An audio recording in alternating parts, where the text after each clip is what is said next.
Welcome to Unfuck Your Brain. I'm your host, Cara Lowenthal, Master Certified Coach and founder of the School of New Feminist Thought. I'm here to help you turn down your anxiety, turn up your confidence, and create a life on your own terms, one that you're truly excited to live. Let's go. Hello, my friends. We are having a conversation today about a lot of things, but especially about a word that I would say comes up a lot in coaching, and people are using it without necessarily have really thinking through what it means. And that word is authentic and authenticity, which I feel like has become a very popular buzzword, and we could all use to have a better kind of understanding of what that means and what we're talking about when we talk about it. So I'm super excited to be here with Deesha Dyer, who has an amazing resume, has worked in the White House, has a book, which has possibly the best book title I've ever read, called Undiplomatic, How My Attitude Created the Best Kind of Trouble. And if you know me, you know that I am all about women and other marginalized people making some trouble. So I'm excited to talk about this. So welcome to the podcast. Can you tell us a little bit about kind of your journey? How did you end up working in the White House? What led you to write this book? Give us your life story. Yeah. So first of all, thank you so much for having me here. It's such an honor, and I'm so excited to talk with you. It's, for me, writing this book was definitely not something that was on top of my radar, but neither was working at the White House. And so, I had dropped out of college when I was 17, went back to college when I was 29. Only college that would take me was community college. And that was around the same time Barack Obama was running for office. And I was a big community advocate, but I wasn't plugged into politics. I wasn't plugged into the elite part of politics. I was kind of just that's government, and that's not what I do. I do activism. And then this man, started to appear everywhere. And I was like, I really who's this person? And God bless his heart, he's definitely not going to win. We've never seen a Black president. Yeah, right.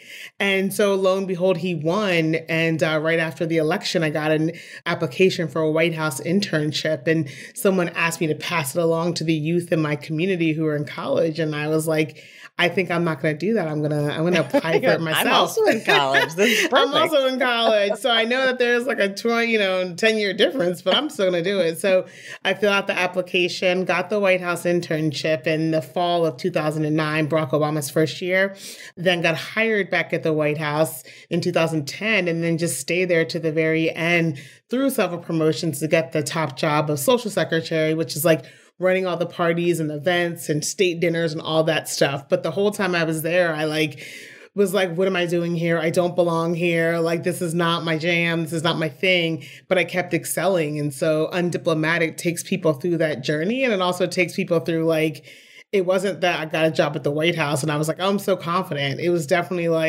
I got to figure this out because my physical health is being impacted by me feeling like I don't belong. And so that is really what the book is about.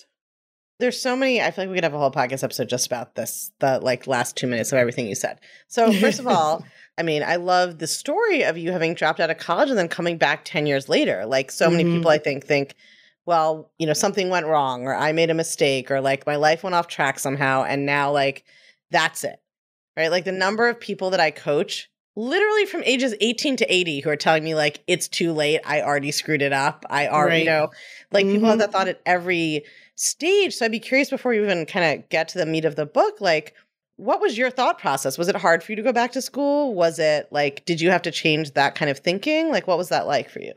Definitely.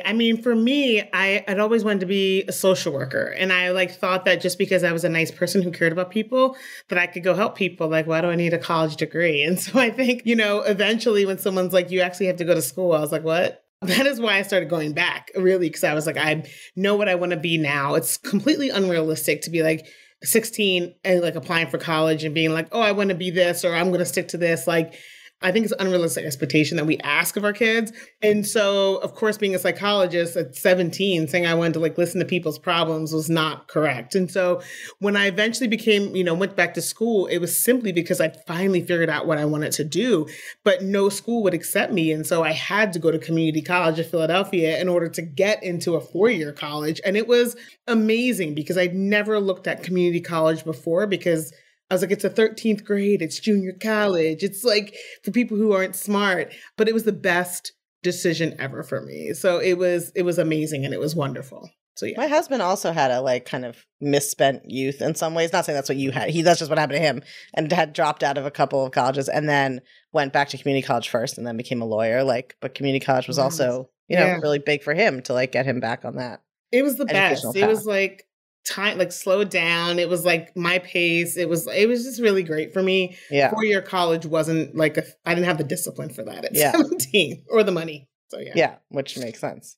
Okay, so let's talk a little bit about your book and let's talk about authenticity. So you say in the book, authenticity is more than a buzzword, which yes, I want it to be. Yes. Can you tell us what does authenticity mean to you? I feel like authenticity means like living in the truth in the present time that you are in. So I think that we often look at it as like something that we get like when we're 4 or 5 or whenever we have like start having conscious, and we have to stay that way, like true to myself. I'm going to say true to myself. And oftentimes people look at that as like true to themselves. Like I'm not going to change for anybody, but it's like you're growing older, you're maturing, you're having different experiences. So your authentic self is going to change with different situations, right? And how I act with my family, I'm not going to act the same way with like my girlfriends on vacation. You know what I mean? Like it's not inauthentic. It's just that it's a different circumstance. So I think that sometimes we say that and we're just like it's making people, I think, feel stuck in a space because they are like looking for, this is how I have to be at all times. But it's like, no, you should change, and it's okay to like change as you are. So authenticity is how you are in the present moment and being true to yourself due to the environment around you.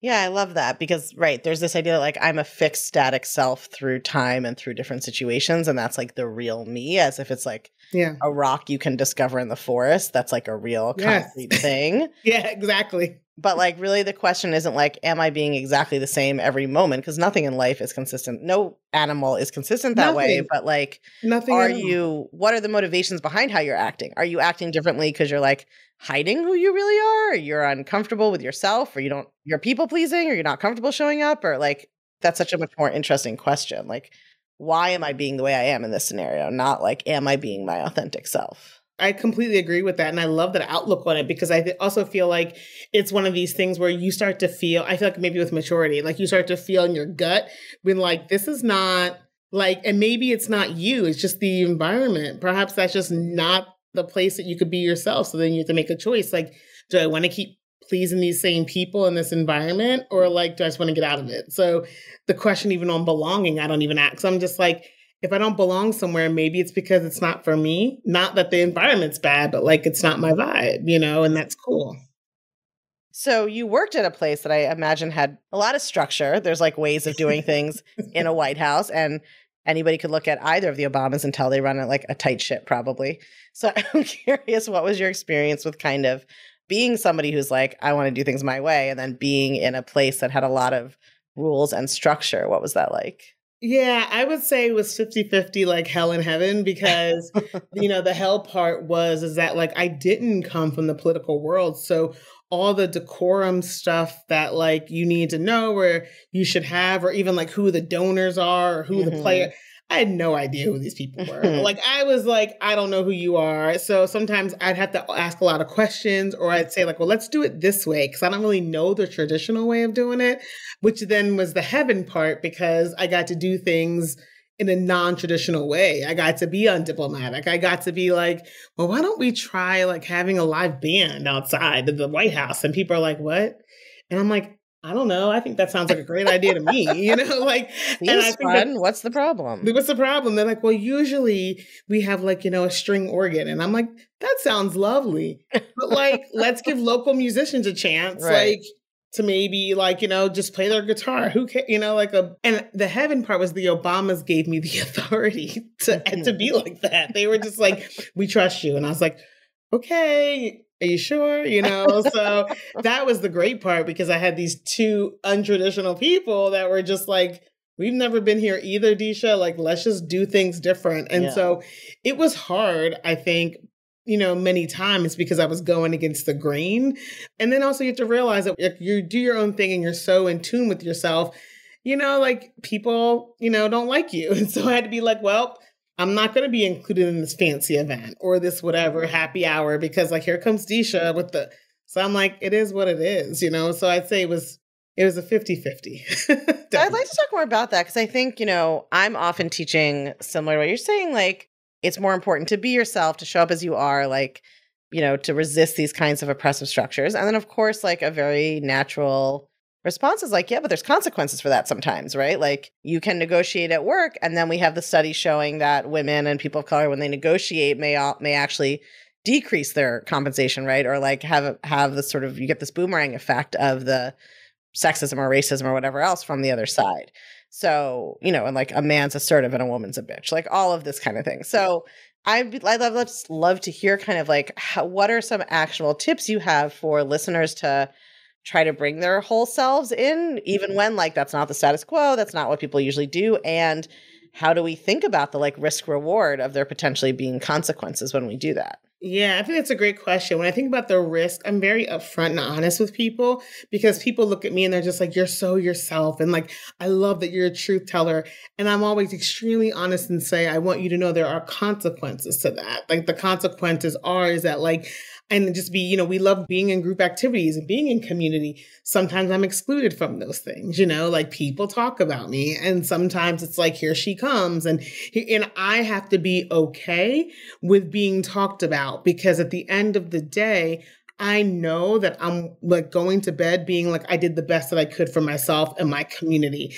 And you have to know that it's a long game. Like you're going to feel better about it a year later, opposed to the time right then and there. And so I think that for me, that's what I have to tell myself. And I give people the advice of you have to be okay with finding that group that's for you that may not be like your coworkers. It may be a different department. It may be outside friends. And so I think that being yourself will always pay off in the long run, but you have to be willing to understand that it will be a little lonely sometimes. And as long as you're okay with that, or you have other things to fill that in, then you should always bring yourself. But I'm also understanding that I also speak from a place of privilege. I work for myself.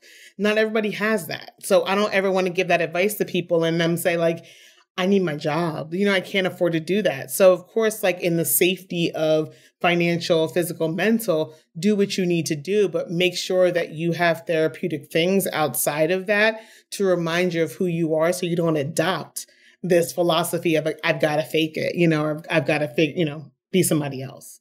I think also like the thing I've been thinking about a lot is that there is a little leap of faith required in believing that if where you are isn't the right fit for you, that there are other options. Like I think about this a lot on a lot of different fronts, but like I think one of the most insidious things about socialization is it not only tells us like who we're supposed to be and who we're not supposed to be, but it also makes us think that everybody shares this belief. So everywhere is the same, right? So like if one boss doesn't think working moms do a good job, there's no point in trying to go anywhere else. Everybody's going to think that, right? Like that it's so pervasive. I mean, and I think that it's true along like so many different identity elements. And so much of the work is being like, okay, so like when I was dating in New York as a fat person and seeing every single fucking profile is like, no fatties, height and weight proportionate, like, you know. So Yep.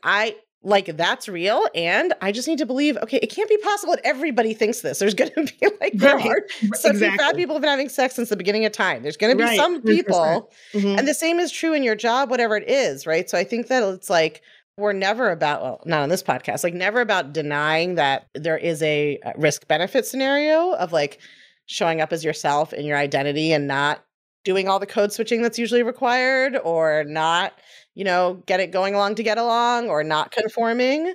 But make sure when you're thinking about that risk reward scenario, you're not like taking kind of the oppressor's story about what's available to you and what the options are to you and just believing like, okay, nobody will accept me if I show up as my true self. Like no job will want me like this. No man will want me in this body. No, because otherwise it's such a reinforcing cycle. You're like in a bad 100%. place or a bad spot. Mhm. And then you're like, well, I have to stay here. There's no other option. Right. And I think that's where imposter syndrome often gets it wrong. I always tell people it's a delusion because we do adopt in that situation the oppressor's thoughts about us.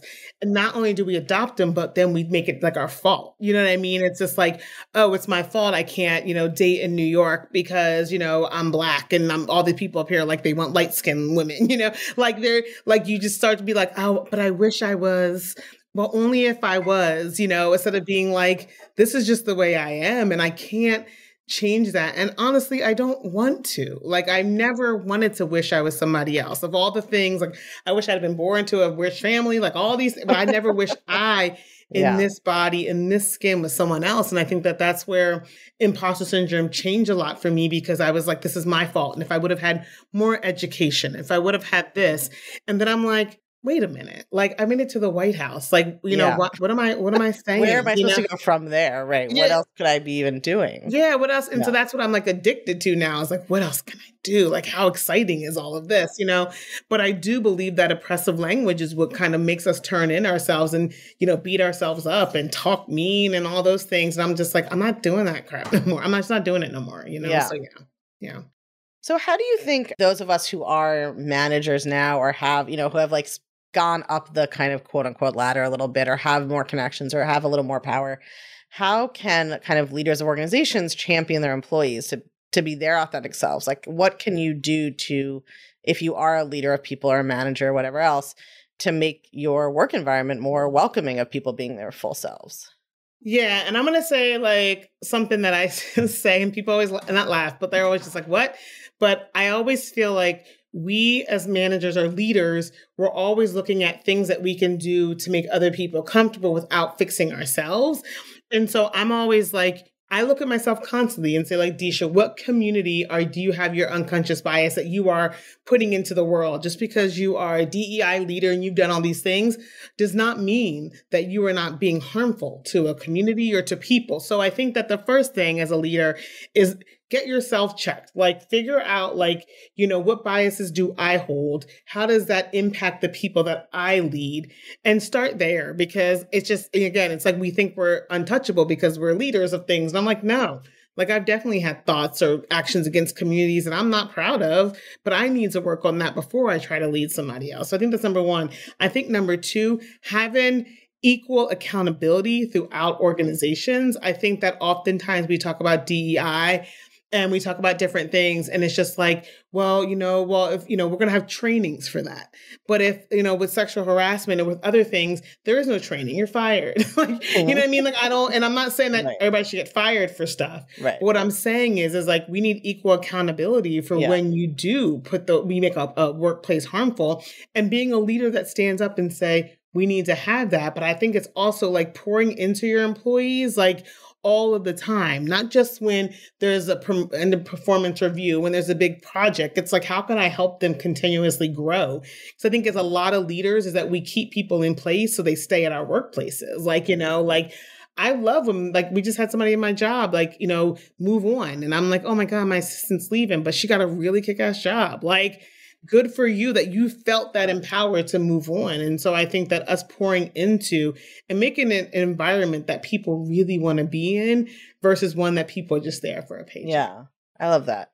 I think also I have been working a lot in my own leadership on being okay with conflict. Yes. Like allowing there to be conflict. So in our executive team meeting, we always say before we start, we have permission for friction to advance our mission. It's like our little I love that thing we say, because I think that especially people socialized as women, like, and everybody's personality comes into it. Like I wouldn't say about myself, I'm non-confrontational. Like I'm very direct and honest, but I've like made a point of really only surrounding myself in my personal life with like people who don't fight, like have very calm discussions all the time, like don't have any conflict. Like that is my personal life preference. And of course, I'm not saying I don't want people in my organization who like scream at each other, but it's just different. Like it's a different situation. My it's not a personal relationship. It's a professional workplace. I'm selecting for people on different bases and like allowing there to be conflict without freaking out about that or making it mean something's gone wrong or, has been very like, I feel like I have seen my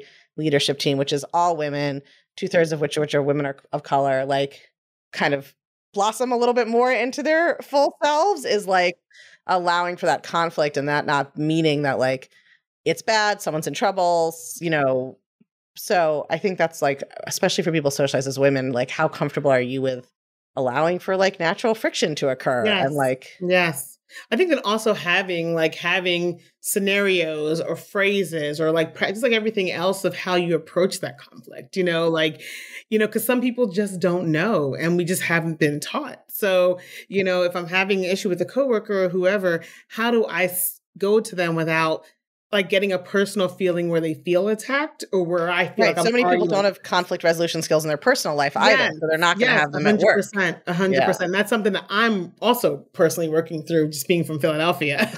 I'm a constant, like, what are you talking about? Like, what do you mean? I'm from New Yorker parents, so I'm just like, no, bad idea. Next. Moving on. I said moving on. So yeah. That's why the podcast conversation has been so concise and to the point, because we're both like, let's go.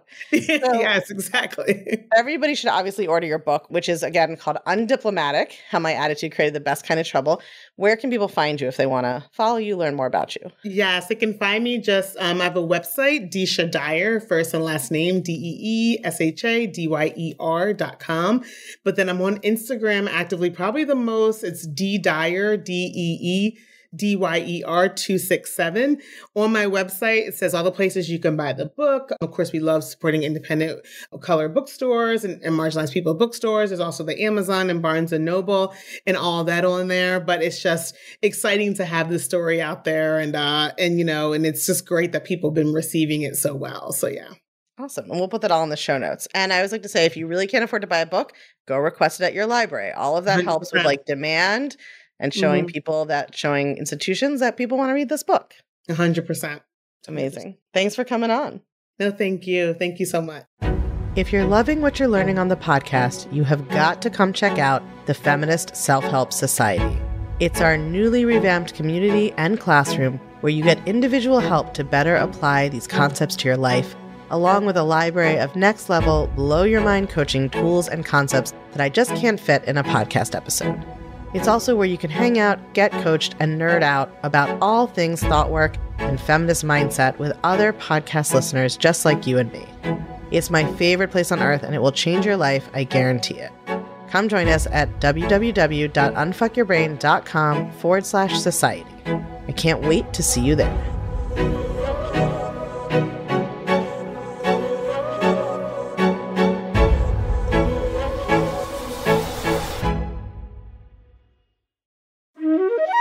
If you're a therapist and you find yourself getting kind of stuck in certain loops with clients who have been socialized as women around people-pleasing, perfectionism, self-worth, concern about others' perception of them, those kinds of topics, I want to offer you a free tool that will help you. It's called Closing the Brain Gap in Women's Therapy: 3 Ways to Deepen Rapport, Get Better Results, and Blow Your Clients' Minds. It's an absolutely free guide that I wrote because I hear from therapists so often that the socialization lens that I am teaching was not included in their education or their training, and that it is so helpful. And they're trying to apply it based on my podcast or even taking my programs. But I want to create something that was really designed for therapists. So that is what this guide is. It will teach you how to identify that social messaging. It will show you how it's impacting your client's self-esteem, and it will teach you how you can empower your clients more effectively by showing them how socialization may be affecting them. They'll also share some stories from therapists who use these tools about how validating and empowering their clients find it and why it's been such a big boost for their practice. I'm also getting ready to announce in the near future a totally new program that I'm offering just for therapists who want to integrate a feminist lens and the socialization lens specifically into their practice. You will automatically be put on the early bird interest list for that when you download the guide. So if you just go and download the guide, not only do you get all the value in the guide, all of the helpful framing and techniques that I suggest, but you'll also be the first to hear about that program. And if you are not a therapist, but you know a therapist, you're friends with a therapist, you have a family member as a therapist, or you talk about the podcast with your therapist, please share the link with them. Super easy to remember. You just go to feministtherapy.com. Couldn't be easier. feministtherapy.com to download that totally free guide. Or you can text your email to +1 347 997 1784, and the code word is therapy. Either way, please download it, read it, bring it to your sessions, share it with the therapist in your life. We can help so many more women with this work if we spread this knowledge.